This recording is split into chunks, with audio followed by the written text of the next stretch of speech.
जिसको अपनी पहचान बनाइए, आज से मुस्तकबिल तय करने का एक जज्बा पैदा करिए।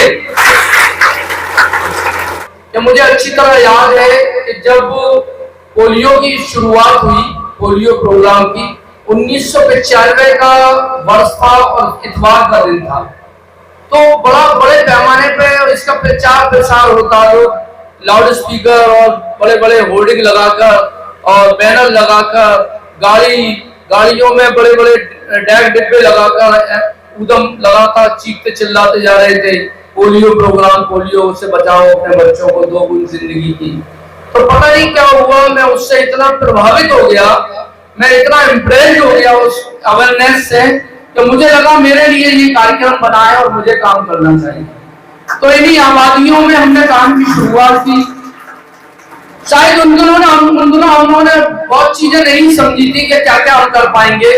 बस पोलियो प्रोग्राम में पोलियो की डोज कितनी पिलाई जाती है ये भी नहीं मालूम था मुझे, तो मैं दवाइयां ले आया, वैक्सीन, और एक एक बूंद पिलाकर मैंने बच्चों को, उसने पूछा कितने, डॉक्टर ने पूछा कितने बच्चे पिलाए, 300 बच्चों की दवा दी थी हमने, 600 की रिपोर्ट दे दी। उन्होंने कहा भाई 600 बच्चे की 300 दी थी हमने दवा, तो ठीक है साहब हम दोबारा से करेंगे।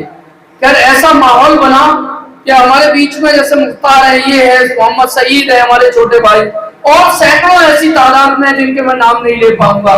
ये एक शेर मुझे याद आ गया कि मैं अकेला ही चला था जानिबे मंजिल, मगर लोग साथ आते गए और काफिला बनता गया। सैकड़ों तरह के हम लोगों ने स्लोगन्स बनाए, हाय हाय पोलियो, बाय बाय पोलियो, आज भी नेट पर डाला हुआ तो आ जाता है ये, सैकड़ों तरह के स्लोगन। काफी उलमाए किराम को हमने जोड़ा उस प्रोग्राम में। 1997 की बात याद है मुझे कि जब पोलियो प्रोग्राम का सब लोग विरोध करने लगे बड़ी तादाद में। आज जब मैं अभी कल रात को 1 बजे तक हम लोग काम कराते रहे, तो सुबह भी 6:30 बजे मैं आ गया, सब साथी हमारे थे तो इसको सब तैयार करा रहे थे, तो मैं सेविंग करा रहा था तो मेरी आंखों में आंसू आ गए।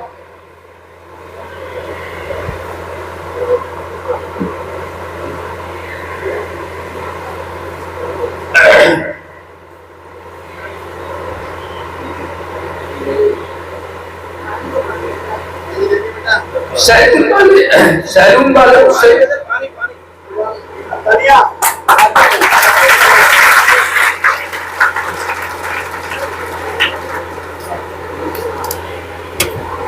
सैलून वाले भैया मुझसे पूछने लगे आपकी आंखों में आंसू क्यों आए।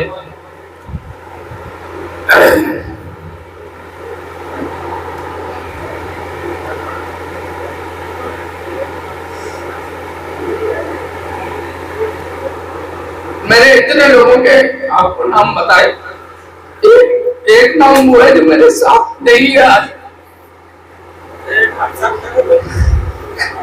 जिसको मैं अक्सर याद करके बोलता हूँ।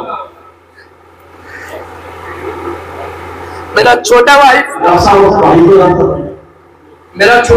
फरद जो इस दुनिया में नहीं है, अगर कोई असली में चिराग है तो वो फरद ही चिराग था, मैं चिराग नहीं। ये चिराग किसी के लिए संस्था हो सकती है, संगठन हो सकता है, मेरे लिए चिराग संस्था नहीं है। जब मैं इसके लिए काम करता हूँ तो मैं अपने भाई को याद करता हूँ जो इस दुनिया में नहीं है।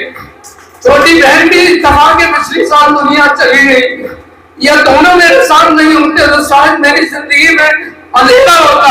वो चिराग उन्होंने ही मुझे बनाने की कोशिश की, तो ये मैं अक्सर मैं उसको याद करता हूँ और मेरे आंसू आ जाते हैं।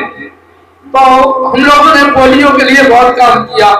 जब हमने देखा इन मुस्लिम आबादियों में बच्चे तालीम लेने नहीं जाते, स्कूल पढ़ने नहीं जाते, बच्चे बाल श्रम करते हैं, तो हम लोगों ने इवनिंग क्लासेस खोली कि शाम को हम बच्चों को उनको पढ़ाते थे जो बच्चे बाल श्रम करते थे। हम लोगों ने बच्चों को काफी पढ़ाया, काफी बच्चे पढ़ लिख कर बहुत आगे गए, एक कामयाब जिंदगी उन्होंने कामयाब जिंदगी हासिल की। एक बच्चे से मेरी मुलाकात हुई जो पैथोलॉजी में काम करता है। मैंने पूछा बेटा कहाँ रहते हो, उसने कहा नई आबादी के फला मोहल्ले में। तो मैंने कहा वहां आप काम करते हो तो तुम्हें तालीम का मशवरा किसने दिया? तो उसने बताया कि हमारे मोहल्ले में एक नाइट में स्कूल चलता था, उसमें मेरे पापा बैठाने जाते थे और हम वहां पर पढ़ते थे। फिर मैंने आगे की तालीम हासिल करी, आज मैं पैथोलॉजी में काम कर रहा हूँ। तो वहां से ऐसे बच्चे भी निकले जो हमने हिंदी क्लास खोली थी। तो ये सिलसिला लगातार चलता रहा। तो बहनों की समस्याएं आ गई कि इनकी तलाक बहुत हो रही है, घरों में क्यों बैठी हुई है, शादियां नहीं हो रही है, बच्चियां स्कूल क्यों नहीं जा रही हैं। सन 2000 में एक सर्वे किया मैंने, उस सर्वे में ये पाया केवल 5% बच्चियां स्कूल पढ़ने जाती हैं आबादियों की, केवल 5%, और बेटे पढ़ने जाते हैं 95%। संख्या उनकी भी बहुत कम है। बाल श्रम बड़ी तादाद में करते हैं बच्चे। आज खुशी इस बात की है कि इन्हीं आबादियों में 95% बच्चियां स्कूल जा रही है, 63% स्कूल जा रही हैं। तो ये बड़ा अचीवमेंट हुआ, लेकिन इसके लिए रातों दिन हम लोगों ने बिल्कुल नहीं देखा। रात में भी काम किया है, दिन में भी काम किया है, 24 घंटे हम लोगों ने काम किया है। आप ताज्जुब करेंगे, रात के शाम में भी घर की कुंडी बजाकर बोल रहे बच्चे को स्कूल भेजो। लोग गिरफ्तार पकड़ के बाहर छोड़ के आते थे। 85 बार ऐसा हुआ है कि पोलियो की दवा नहीं पिलाएंगे, गिरफ्तार पकड़ के बाहर छोड़ आए। 85 बार ऐसा हुआ है औरतों ने छत पर से ईंटें फेंकी है, डंडे ले लेकर बैठ जाती थी महिलाएं कि निकलो ये पोलियो की टीम वाले। जब बच्चियों की तालीम की बात करी तो उसका भी बहुत विरोध हुआ, लेकिन खुशी इस बात की है कि हमारे साथ जुड़ने वाले सैकड़ों हजारों वॉलंटियर्स जो आज शहर के अंदर हैं, वो बड़ी बड़ी पोस्टों में भी पहुंच गए। कोई हेल्थ में काम कर रहा है, कोई एजुकेशन में काम कर रहा है, कोई दूसरे मुद्दों में काम कर रहा है। तो ये जज्बात जो थे हम लोगों में, मैं उस वक्त के बारे में एक बात बताऊंगा, ये मौजूद नहीं था लेकिन मुझे याद आ गया। हम लोग ये शहीद भी थे उस जगह, एक हॉल के अंदर एक प्रोग्राम चल रहा था, एक ट्रेनिंग। तो प्ले कार्ड सब बच्चों को, स्टूडेंट्स को दिए जो हमारे वॉलंटियर्स थे। तो सबको प्ले कार्ड दिए, सबसे कहा कि बताइए इस नई आबादी को रोशन कैसे करना है। तो सबने अपनी अपनी राय दी, किसी ने बिल्डिंगें बना दी, किसी ने गट्ठे लगा दिए, किसी ने बिजली के खंभे लगा के कहा कुछ रोशन करना है। लेकिन फर्क ने अपना प्ले कार्ड निकाला इस तरह से, और उसने यहाँ पर अंधेरा कर दिया और एक कैंडल जला दी और ये कहा कि मैं चिराग हूं और मैं इस अंधेरे को रोशन करना चाहता हूं। तो ये सिलसिला लगातार चलता रहा। और जैसा मैंने बताया, संस्था किसी के लिए हो सकती है, मेरे लिए संस्था नहीं है। जिस तरह से कोई बच्चों की परवरिश करता है, वैसे ही हम इस संस्था के लिए काम कर रहे हैं। तो इस तरह से हम लोगों ने एजुकेशन पे काम किया। चिराग, अक्सर लोग समझते हैं कि चिराग केवल एक नाम है, चिराग की भी एक फुल फॉर्म है, child human idealised appeal for great honourable. हम लोग डिक्शनरी दोनों भाई लेकर बैठ जाते थे और डिक्शनरी में देखते थे इसका मीनिंग सी से क्या बनेगा, आई से क्या बनेगा, एस से क्या बनेगा। और इस तरह से हम लोगों ने बच्चों में आप लोगों से एक बात कहना चाहता हूं, ये तो मेरी कहानी नहीं, आप लोग भी कहानी बनाइए।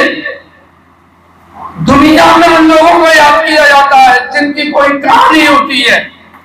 डॉक्टर एपीजे अब्दुल कलाम, जिनकी हम बात कर रहे हैं, उनकी बात हम इसलिए कर रहे हैं, उनकी एक कहानी है। उन्होंने हिंदुस्तान को दुनिया में एक पहचान दिलाई, उन्होंने अपने समाज को पहचान दिलाई, उन्होंने अपने परिवार को पहचान दिलाई, उन्होंने देश को पहचान दिलाई। तो अपनी पहचान बनाइए, आज ही से मुस्तकबिल तय करने का एक जज्बा पैदा करिए और एक प्लान करिए कि हमें जिंदगी में करना क्या है। हम लोग अक्सर देखते हैं हमारे बच्चे गलियों में घूमकर और कबड्डी खेलकर, गिल्ली डंडा खेलकर, क्रिकेट खेलकर अपना टाइम बर्बाद कर देते हैं। मैं आपसे बता दूं, जिन दिनों मेरी उम्र थी उन दिनों मैंने समाज सेवा की शुरुआत कर दी थी। मैंने अपनी जीवन में कोई भी खेल नहीं खेला।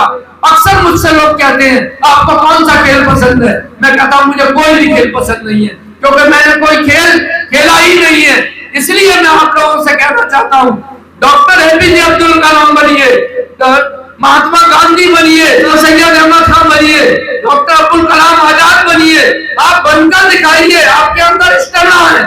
मैं दावे से कह सकता हूं जो बच्चों ने रास्ते बदले हैं वो बहुत आगे तक गए।